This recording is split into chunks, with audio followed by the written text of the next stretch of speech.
In the middle of a forest, a gigantic green dragon slowly wakes up and takes flight. In an apartment in the city, a red-headed woman wakes up hungover.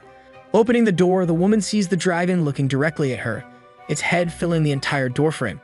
The dragon casts a spell and turns itself into an energetic blonde girl in a maid costume, of still retaining her horns and a large green tail. Stunned, the woman, who is called Kobayashi, concludes she is dreaming and invites the dragon girl inside. The dragon girl, introducing herself as Tohru, says she is here because Kobayashi invited her to her apartment. Kobayashi then remembers drunkenly wandering around the mountains the night before and encountering Tohru in dragon form. Thankful, Tohru asks to become her maid, but Kobayashi declines. However, when she sees Tohru with tears in her eyes, she starts feeling guilty. Suddenly, Kobayashi notices she's going to be late for work and asks Tohru if she can turn into a dragon again and fly her there. Her face lighting up, Tohru agrees, and while flying on her back, Kobayashi decides to hire her as a maid after all. Coming back home, Kobayashi realizes Tohru doesn't actually know anything about maids or humans in general. She tries teaching Tohru about jobs such as cooking and cleaning, but Tohru can't do anything right and just ends up destroying the apartment. Luckily, she's a powerful magic user and always repairs whatever she has broken. In the end, Kobayashi decides Tohru's main job will be keeping the apartment safe while she learns doing other things. After work, Kobayashi and her plain-looking male coworker named Takia decide to go out drinking in a bar.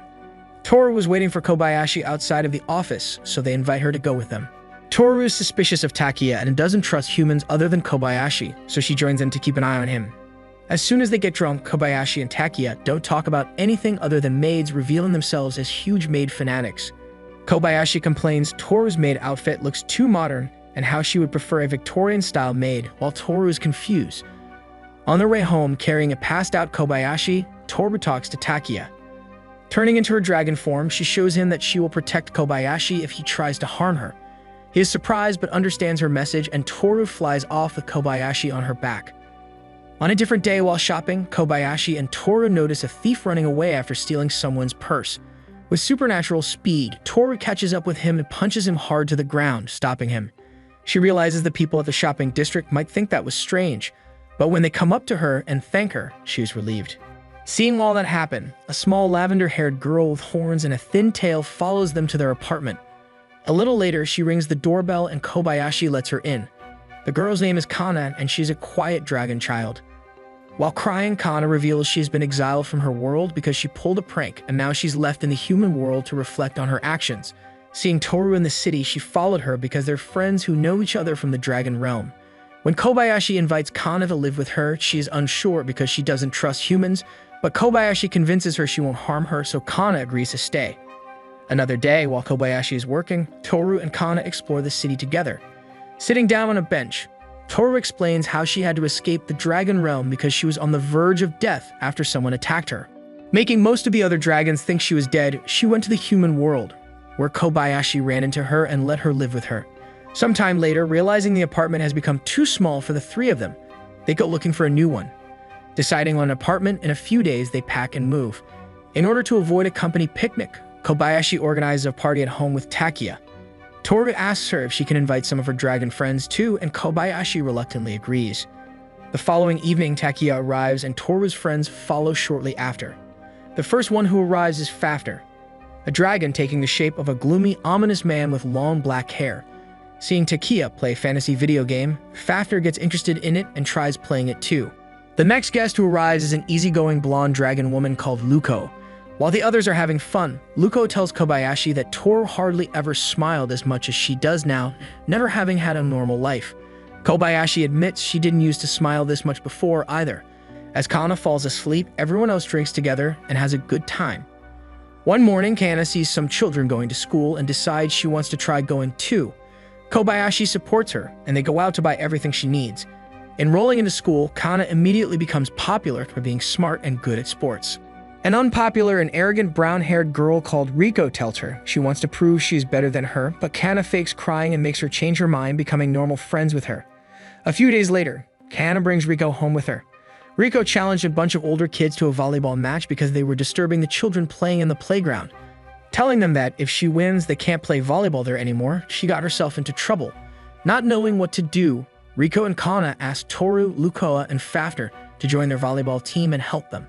The following day, the dragon team wins quickly and easily against the older boys, but the dragons start playing an intense and explosive game of volleyball against each other, destroying their surroundings. Sometime later, Tohru runs into Fafnir, who tells her he has decided to live in the human world for a while. One day, reports of a purple monster in the mountains start appearing, so Tohru scolds Fafnir for revealing his monster form in public and helps him find a proper place to live.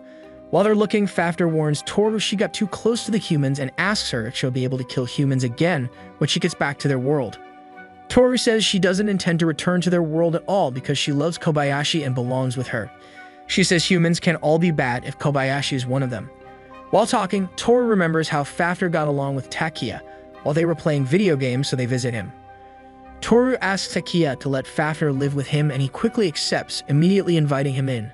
While all that is going on, Kana and Riko spend a day at school and Riko develops a crush on Kana. Going home from school, Riko invites Kana, together with Tohru, to go play at her place and meet her maid. Arriving at Riko's house, Kana and Tohru take Kobayashi with them, Riko mistaking her for Kana's mother. They meet Riko's maid, Georgie, who wears a more traditional Victorian maid costume, and Kobayashi quickly gets along with her. Georgie is excited to talk about maids with them, so she leads Tohru and Kobayashi upstairs, while Kana and Riko go to Riko's room to play. Upstairs, Kobayashi talks excitedly about maids with Georgie, but Tohru is bored because she doesn't have much to contribute to the conversation. After a while, Tohru barges into Riko's room and makes them all go home because she can't take all that maid talk any longer. Hanging out with them one day, Luko tells Tohru and Kobayashi she decided to move to the human world because it's more convenient for her now.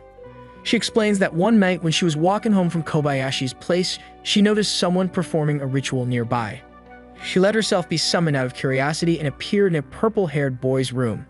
It turned out the boy called Shouta is from a family of mages and summoning Luko thought she was a demon. Luko thought he is cute and agreed to become his servant anyway.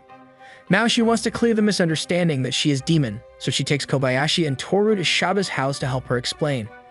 When Shouta comes home, he gets surprised seeing Kobayashi and Tohru in his living room and thinks Luko summoned them to take over his house. Calming down, Shouta explains he was doing a demon summoning ritual because he wanted to be accepted as a mage. After talking some more, but unable to convince Shouta Luko isn't a demon, Tohru and Kobayashi return home. Meanwhile, Fafnir is getting along well with Takia, playing video games for the majority of the day, but also helping him sometimes.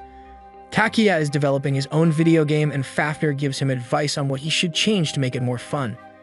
After a while, Fafnir concludes that there are both good humans and bad humans, even though he still doesn't like most of them. When summer comes around, Kobayashi, Kana, and Tohru decide to go to the beach along with Luko and Shouta. After they swim, split a watermelon, and have fun together, Tohru gets curious about Kobayashi's family. Kobayashi says her family was completely normal, and Tohru asks herself why she would take a dragon and if she had a normal upbringing. She wonders if other humans would be able to accept dragons too. Remembering her father telling her all humans are evil and that she should kill them, she gets depressed. In order to lift her spirits, Kobayashi tells her to turn into a dragon and take them to the middle of the ocean where there are no humans. As everyone relaxes there, Tohru admits she was thinking about taking Kobayashi to meet her parents, but says it wouldn't be a good idea.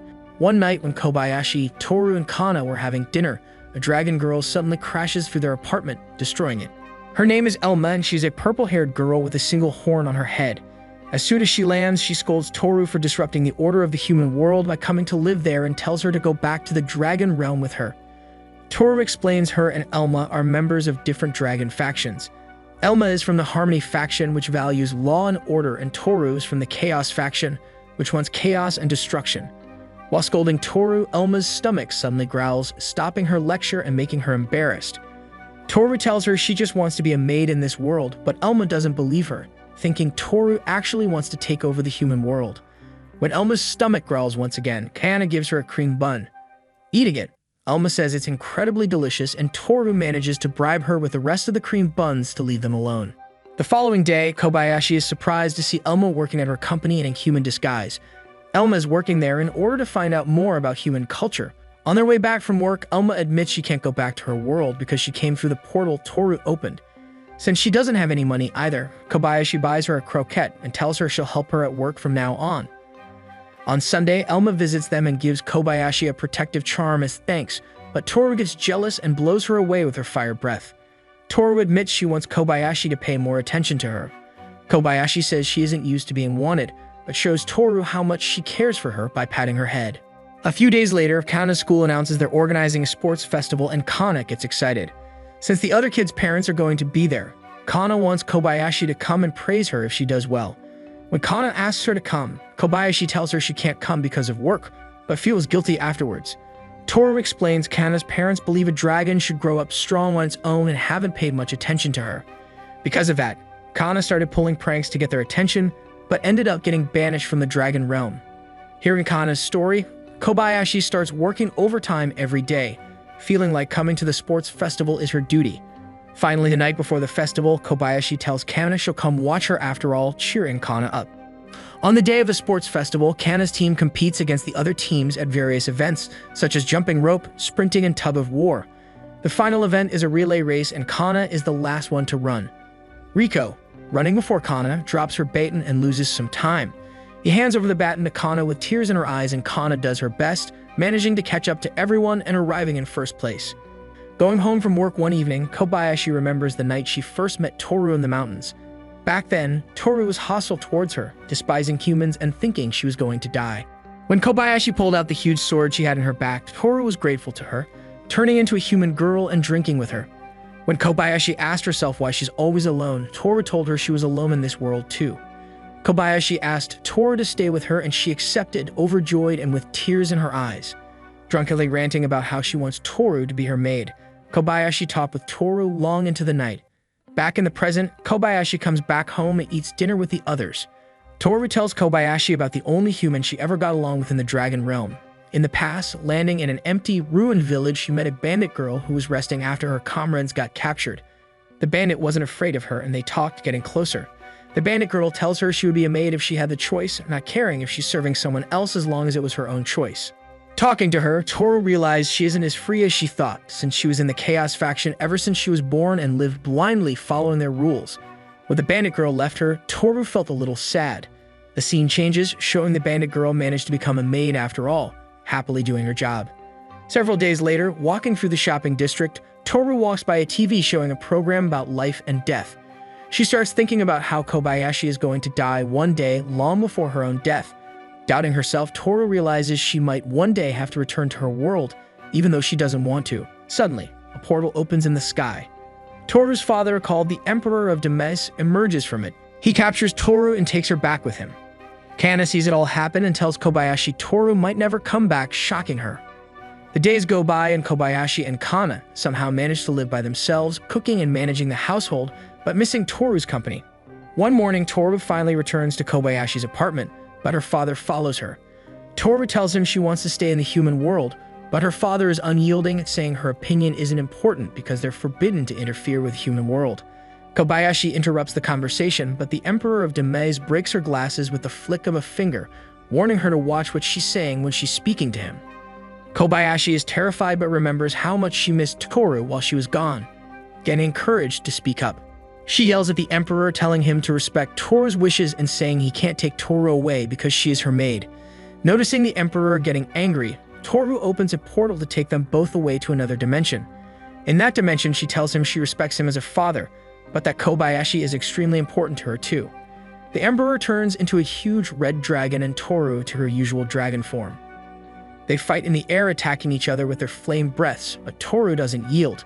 Kobayashi enters the dimension riding on Kana's back, who turned into a white feathered dragon. Before Tohru and her father clash once again, Kobayashi stops them, telling them families shouldn't argue like this. Tohru's father says humans will never understand dragons, but Kobayashi tells him humans and dragons could understand each other and even trust each other if they do it one step at a time. She says she believes in Tohru and tells the Emperor that he should believe in her too. As those words reach him, he stops and leaves, saying that Tohru is a fool and he still doesn't approve her staying in the human world. Tohru hugs Kobayashi, crying tears of joy and telling her she loves her. Everything back to normal, the dragons and humans resume their daily lives, living together peacefully. Kobayashi tells Tohru she's thinking of visiting her family and invites her and Kana to come with her and meet her parents. While they are traveling, Tohru thinks about how there will come a time when she will have to part ways with Kobayashi, so she decides she will treasure every moment with her. Hey, thank you for staying all the way till the end. If you enjoyed the video, give it a like. It takes only a second, but it means everything to us. Have a great day and see you in the next video.